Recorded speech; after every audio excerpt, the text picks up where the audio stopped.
Well, Halloween is this weekend. You can probably see that my Halloween costume is the Pastor Dino beard. I'm totally kidding. Let's talk about Halloween.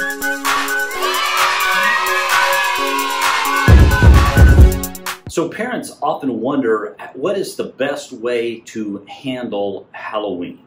A lot of people grew up believing that this is an evil holiday, that we should stay far, far away from it. But you know, as I have gotten older, I've learned to look at Halloween a little bit differently, and especially the past 10 years where I've been involved in churches that have offered some flavor of, candy festival or Halloween alternative to attract people and actually minister to people in a safe way, despite it being on or around this holiday we call Halloween.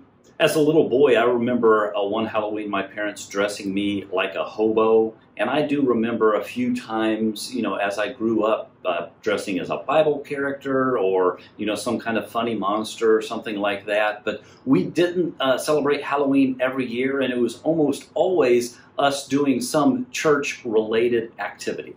Romans 12 is the set of verses, verse 1 and 2, where it's urging us to present our bodies as a living sacrifice and not be conformed to the world, but to transform our minds. And I often wonder how that looks in relation to Halloween.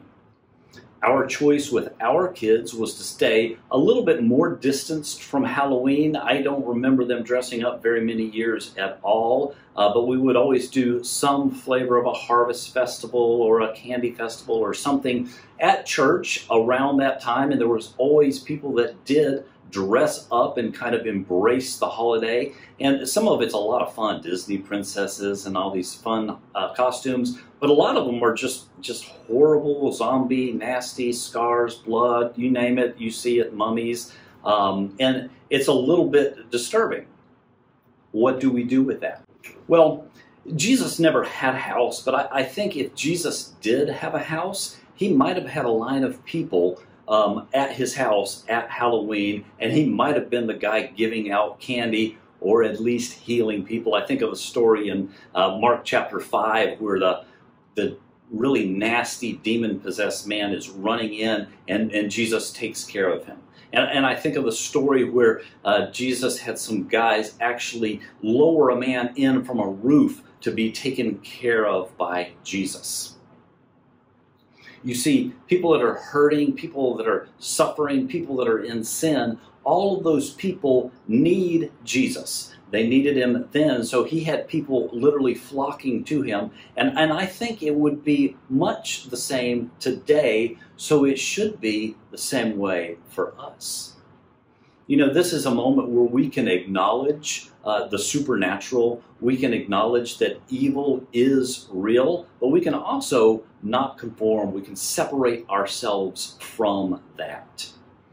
You see, the heart behind everything that we live and everything that we teach needs to be very much in the kingdom of heaven, or God's kingdom. This kingdom that we are a part of because of our salvation. We're saved. We're separated. We're set apart. We are holy, not because we're super good.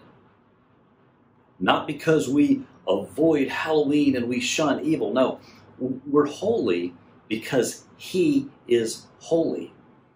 And in turn, we love other people. We care for other people right where they're at because God loved us. Not because we want to look good or feel great.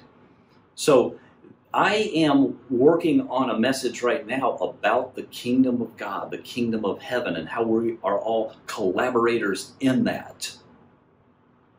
I don't think Halloween necessarily needs to be redeemed by a mighty uprising of Christians, but I do think that we can speak the truth in love and even do that in our own homes. Because ultimately it's our decision whether we want to hand out candy or we want to dress up our kids for Halloween. And even if and when we participate, what we teach them and how we teach them and how we live the other 360 something days of the year is as important as what we do during the week leading up to Halloween. You guys have a fantastic week. We'll see you back here next Thursday.